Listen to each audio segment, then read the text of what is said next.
Bonjour à tous, Sean, ravi de te revoir sur ma chaîne.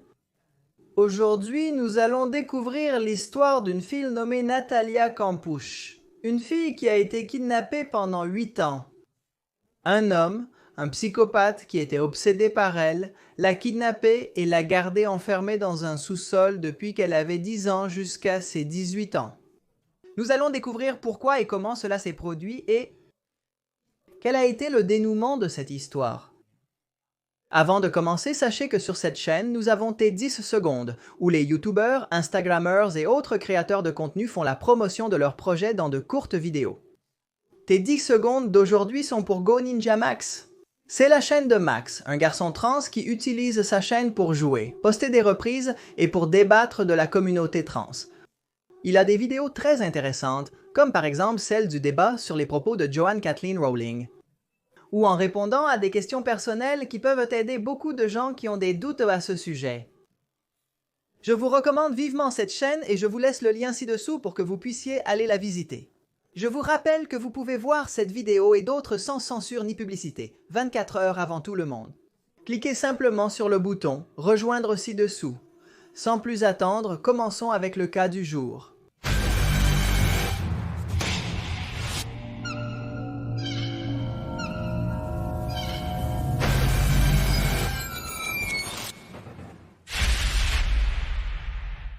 Natalia Kampusch est née à Vienne, Autriche, le 17 février 1988.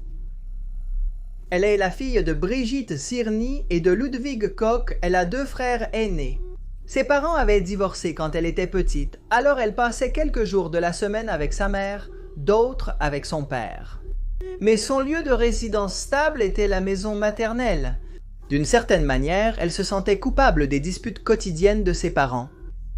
Cela lui causait de la dépression et des insécurités, qui étaient exacerbées par le harcèlement qu'elle subissait à l'école à cause de son surpoids. Sa vie à ce moment-là n'était vraiment pas la meilleure.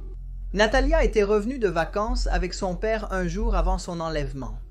Ils étaient allés en voyage en Hongrie parce que son père avait une petite maison là-bas. Sa mère avait été très stricte sur l'horaire auquel Natalia devait rentrer à la maison, mais son père a pris du retard pour la ramener. Cela, bien sûr, a provoqué une nouvelle dispute. Natalia a défendu son père et par conséquent s'est disputée avec sa mère. Cette nuit-là, elle est allée se coucher en colère et sans parler. Ce qu'elle ne savait pas, c'est qu'elle ne parlerait plus jamais à sa mère pendant les 8 années suivantes.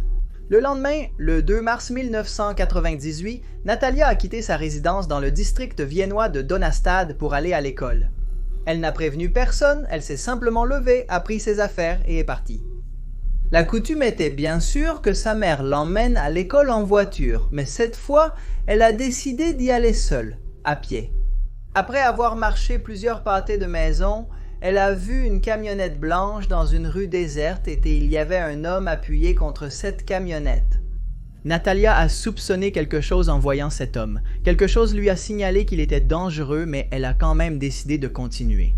Elle a croisé le regard de cet homme, a continué à marcher, mais juste quand elle est passée devant lui, l'homme l'a soulevée et l'a mise dans sa camionnette.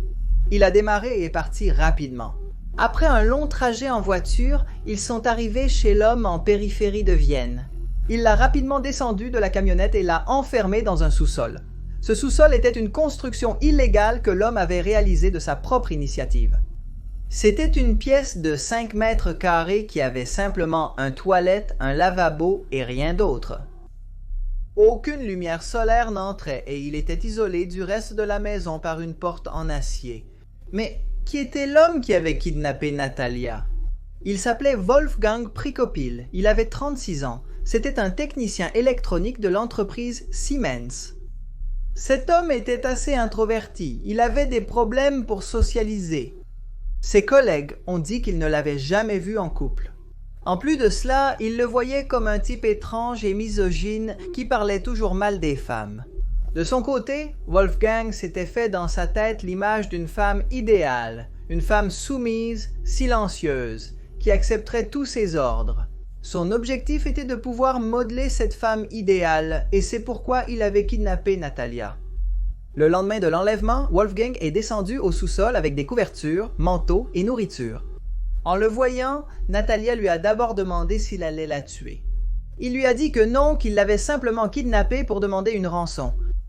Alors, elle lui a demandé s'il allait abuser d'elle et le ravisseur lui a dit que non parce qu'elle était très petite. Dès ce premier jour, Natalia s'est rendu compte que son ravisseur était un type peu sûr de lui, qui ne savait pas très bien ce qu'il faisait et qui n'avait aucun plan tracé. Alors elle en a profité et a commencé à lui demander des choses, de la nourriture, des vêtements et autres, et lui a également commencé à la satisfaire avec ses demandes pour qu'elle soit contente. De même, il a fait croire à la fille qu'il avait déjà demandé une rançon, mais que ses parents avaient décidé de ne pas la payer parce qu'ils ne l'aimaient pas. Pendant ce temps, la police avait été alertée de la situation. Ils ont commencé à enquêter et ont trouvé une fille qui a dit avoir vu un homme forcer une fille à monter dans une camionnette blanche contre sa volonté. Ainsi, les enquêteurs se sont immédiatement mis à la recherche d'hommes possédant une camionnette blanche. Au milieu de l'enquête, ils ont trouvé la maison et la camionnette de Wolfgang. Ils sont allés l'interroger et à ce moment-là, il avait rempli la camionnette de câbles, de matériaux de construction et d'outils, comme s'il l'avait utilisé pour travailler. Ils lui ont demandé ce qu'il avait fait le 2 novembre et il a dit qu'il avait travaillé à la maison. La question est que la police n'a pas fait beaucoup plus d'efforts que cela et l'enquête en est restée là. Après 6 mois de séquestration, l'attitude de Wolfgang a radicalement changé. Il a cessé d'être cet homme aimable qui satisfaisait à toutes les demandes de sa captive et est devenu un bourreau. Il a commencé à lui crier dessus tout le temps, à la frapper et à la maltraiter. En même temps, ils ont commencé à avoir une interaction plus directe dans le reste de la maison. Wolfgang lui a permis de sortir de la chambre pour se baigner dans la salle de bain principale de la maison qui se trouvait au premier étage. En plus de cela, il a commencé à manipuler psychologiquement Natalia pour qu'elle oublie son propre nom, oublie sa famille, ses amis, oublie toute sa vie antérieure et accepte la nouvelle vie qu'elle vivait. Et en même temps, qu'elle accepte également le nom qu'il lui avait donné. Viviana a commencé à rationner la nourriture en guise de punition, en plus des mauvais traitements. Cela a entraîné une perte de poids rapide et dangereuse chez Natalia. Et elle l'a également forcée à effectuer des travaux forcés dans la maison en construction, en plus de la mettre en charge du nettoyage de cette maison. Au fil des ans, Wolfgang a de plus en plus cédé et lui a permis de visiter de plus en plus de pièces de sa maison. En plus de lui permettre de sortir du sous-sol pour prendre une douche, il lui a permis de s'asseoir dans le jardin pour prendre le soleil. À ce moment-là, Natalia était convaincue qu'elle voulait être libre. Ce n'était pas la vie qu'elle avait choisie. Elle devait s'échapper de la maison de Wolfgang, mais il l'avait convaincue qu'il avait placé des explosifs partout, aux portes, aux fenêtres, dans le jardin, sur la clôture. Et si elle essayait de s'échapper par l'un de ces endroits, tout allait exploser en 1000 morceaux. Peut-être que l'entendre maintenant semble un peu incohérent. Nous disons comment une personne peut croire quelque chose comme ça, mais n'oublions pas que cette fille avait été soumise à une forte pression psychologique. Là. Cela lui faisait croire et penser qu'elle était dans une autre réalité. En fait, vivre dans cette nouvelle réalité lui a créé certains problèmes des années plus tard, quand elle a commencé à raconter tout ce qui s'était passé. Parce que les gens l'accusaient de souffrir du syndrome de Stockholm, l'accusaient de s'être attachée à son ravisseur. Elle a même dit se souvenir avec affection lorsque Wolfgang la faisait célébrer son anniversaire, ou même Noël, et a dit que ce n'étaient pas des moments si mauvais. Et qu'en plus, il lui a d'abord offert une radio, puis une télévision et même des livres pour qu'elle puisse continuer à étudier et passer ses quelques moments libres. Évidemment, tout cela est très controversé, parce qu'en fait, tout ce qu'il a fait, c'était simplement lui rendre un peu de tout ce qu'il lui avait pris. Un autre point controversé dont elle a refusé de parler, ce sont les viols qu'elle a subis de la part de Wolfgang.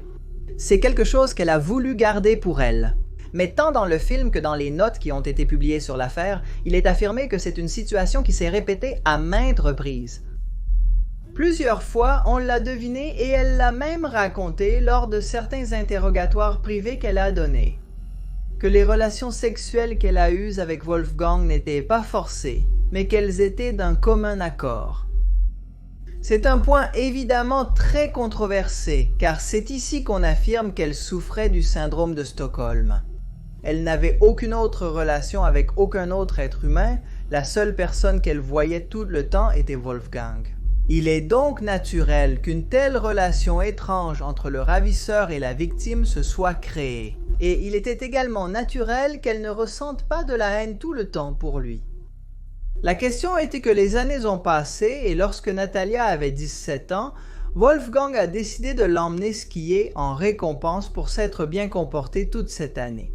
Ce qu'il lui a clairement dit, c'est qu'évidemment, si elle avait l'idée de demander de l'aide à quelqu'un ou de raconter à quelqu'un ce qui se passait, il allait assassiner cette personne devant Natalia?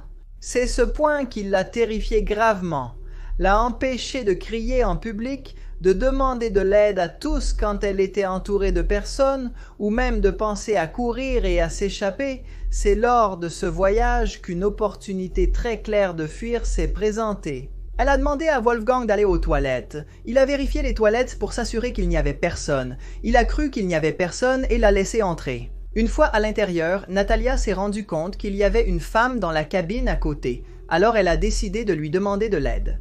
Elle lui a dit qu'elle était Natalia Campus, qu'elle avait été kidnappée, qu'elle l'aidait, s'il vous plaît. Mais la femme a eu peur et a décidé de partir sans l'aider. Natalia évidemment était triste et dévastée, et n'avait d'autre choix que de retourner avec son ravisseur. Plus tard, cette femme a été retrouvée et il s'est avéré qu'elle était hollandaise. C'est pourquoi elle n'avait pas compris un seul mot de tout ce qu'on lui avait dit. Natalia, et c'est pour ça qu'elle a eu peur et est partie. À 18 ans, Natalia a décidé qu'elle devait quitter cette maison, coûte, que ce n'était pas la vie qu'elle voulait. Alors elle a affronté Wolfgang et lui a dit qu'elle voulait partir. Elle lui a remercié de ne pas l'avoir tué, mais lui a dit qu'elle ne voulait pas vivre ainsi pour le reste de son existence. Lui, alors, au lieu de la frapper ou de la punir, il est resté pensif. Et il lui a dit que si un jour elle quittait cette maison, si un jour elle réussissait à s'échapper, il allait simplement se suicider. Ce cas, alors, s'est transformé en une question de vie ou de mort. Dans cette action de chercher la liberté, l'un des deux allait mourir. Soit ce serait Natalia, soit ce serait Wolfgang. Le 23 août de l'année 2006, 8 ans après l'enlèvement, Wolfman était sur le point de vendre la camionnette blanche avec laquelle il l'avait capturée, alors il a demandé à Natalia de la nettoyer en profondeur. Était-il en train de faire cela quand il a reçu un appel sur son portable, mais comme il avait peu de signal, il s'est déplacé à l'intérieur de la maison pour bien entendre. C'est à ce moment-là que Natalia a réalisé que c'était peut-être la seule opportunité qu'elle aurait pour s'échapper de cet endroit. Mais avant de fuir, elle a eu une multitude de pensées. Elle a pensé que si elle s'enfuyait à ce moment-là, Wolfgang allait se suicider. La police allait venir et ses amis, ses collègues de travail et sa propre mère allaient découvrir la personne horrible qu'il était et de tout le mal qu'il lui avait fait pendant ces 8 années. Jusqu'à ce dernier moment, elle a ressenti de la compassion pour son ravisseur, mais à la fin, elle a décidé de s'enfuir et de fuir cette maison. Elle s'est introduite chez une voisine, s'est présentée et lui a demandé d'appeler la police. Malgré sa peur, la femme l'a fait. La police est venue, Natalia leur a raconté qui elle était et ils l'ont emmenée au commissariat. Une fois là-bas, ils ont vérifié que cette fille était vraiment la petite fille qui avait disparu il y a 8 ans. Ils ont réussi à l'identifier grâce à une cicatrice sur le corps et à un test acide désoxyribonucléique ultérieur. Natalia ne pesait alors que 42 kilos, le même poids qu'elle avait lorsqu'elle a disparu 8 ans plus tôt, et elle n'avait grandi que de 15 cm. Personne ne pouvait le croire, parce que tout le monde la croyait morte. Tous les policiers l'ont embrassée et étaient heureux. Ils ont contacté les parents, qui n'avaient jamais cessé de la chercher et n'avaient jamais perdu espoir qu'elle soit vivante. Elle a alors retrouvé à la fois son père et sa mère. C'était enfin une fin heureuse. Mais c'est alors qu'elle a commencé à demander Wolfgang. La police lui a dit qu'ils étaient allés le poursuivre et en fuyant, il s'est rendu à la gare et s'est jeté sous le train qui arrivait et est décédé. Alors, Natalia a commencé à pleurer inconsolablement pour son ravisseur. Il est évident que cette réaction a semblé très étrange à tout le monde et c'est alors que les rumeurs du syndrome de Stockholm ont commencé. Peu de temps après sa libération, le père de Natalia a ouvert un compte bancaire pour que les gens puissent faire des dons afin de pouvoir payer les années d'aide psychologique qui l'attendaient. parce qu'elle avait subi un traumatisme très important et qu'il allait être très difficile pour elle de s'en sortir. 2 semaines plus tard, Natalia a décidé de se montrer devant tout le monde et a commencé à donner des interviews à tous les journaux et à recevoir de l'argent pour ces interviews. C'est alors que l'opinion publique a changé sa vision d'elle. Et au lieu de la voir comme une victime, ils ont commencé à la voir comme une personnalité médiatique qui voulait juste devenir riche. Elle a écrit 2 livres sur son enlèvement, et avec l'argent, elle a acheté la maison où elle avait été enlevée, la maison de Wolfgang. Sa justification était qu'elle l'a achetée pour qu'aucun voyeur ne puisse l'acquérir et voir comment elle avait vécu pendant ces 8 années. En plus de cela, un film a été réalisé sur son cas et elle a commencé à travailler dans les médias. Elle a été présentatrice à la télévision et a aussi commencé une carrière de chanteuse. Natalia a révélé à cette époque au journal autrichien Kronenzeitung qu'elle avait eu l'occasion de s'échapper de la maison où elle était captive, mais qu'elle n'avait pas eu le courage de fuir et était revenue. « Une fois, j'ai couru par la porte du jardin », a-t-elle déclaré. C'était comme dans le cas de ces gens qui ne peuvent pas quitter leur maison même si la porte est ouverte. J'ai eu le vertige, je n'ai rien pu voir d'autre et je suis revenu aussi discrètement que possible. Il a également dit que pendant sa détention, il a souvent pensé à ce qui se passerait si son ravisseur ne revenait pas. Un accident ou une crise cardiaque, et je ne sortirai jamais de cet endroit, a-t-il expliqué dans cette interview. À ce moment-là, on lui a également suggéré de changer d'identité, de commencer une nouvelle vie, et sous un autre nom, dans un autre lieu, totalement cachée du regard de toute la population, mais elle a refusé. Je m'étais confronté à toute la merde psychique et aux sombres fantasmes de Pricopil, et je ne m'étais pas laissé vaincre. Et on ne voulait voir que ça en moi. Une personne brisée, qui ne se relèvera jamais, qui dépendra toujours de l'aide des autres. Quand j'ai refusé de porter ce stigmate pour le reste de ma vie, les choses ont changé. Aujourd'hui, Natalia a 32 ans et elle n'a pas baissé les bras. Depuis son évasion, elle a tenté divers projets, mais toujours avec des difficultés. Elle a voulu étudier la joaillerie et a également eu un bref programme télévisé d'interview. « J'ai du mal à faire confiance aux gens », a-t-elle avoué. Il y a quelques années, elle a décidé de raconter sa captivité dans ses mémoires intitulées « 3096 jours ». C'est la durée totale de son enlèvement. De plus, elle a publié un autre livre, 10 ans de liberté, où elle a décrit, entre autres choses, ce qu'elle a ressenti en visitant la tombe de Pricopel. Pendant de nombreuses années, je n'avais qu'une seule personne à proximité et ma survie dépendait d'elle. Il est impossible d'effacer de votre mémoire quelqu'un avec qui vous avez passé 8 ans et demi de votre vie. Natalia a été diagnostiquée avec un trouble de stress post-traumatique. C'est comme une maladie physique, ça peut devenir épuisant, a-t-elle dit dans une interview avec El Mundo. Quand je suis chez moi, seule et en silence, les souvenirs reviennent. Je dois toujours être en train de faire quelque chose. Je ne peux pas m'asseoir quelque part et me détendre parce que je retourne dans ce sous-sol. Et voilà l'histoire de Natalia Kampusch et de Wolfgang, son ravisseur. Je veux qu'on me dise ce que vous pensez de cette histoire. Qu'avez-vous pensé de la réaction de Natalia à sa sortie? Après avoir enfin obtenu la liberté après 8 ans? Laissez vos commentaires ici, laissez également des suggestions de cas que vous aimeriez voir sur cette chaîne. Je vous informe que j'ai une nouvelle chaîne, au cas où vous ne l'auriez pas entendu, elle s'appelle Eldia. Je vous laisse le lien ici en dessous pour que vous puissiez vous y abonner. Et je vous laisse aussi quelques recommandations à la fin de cette vidéo. Pour voir cette vidéo et d'autres sans censure, pub et 24 heures en avance, cliquez sur rejoindre ci-dessous. Je suis Magnus Mephisto, à la prochaine vidéo. Au revoir.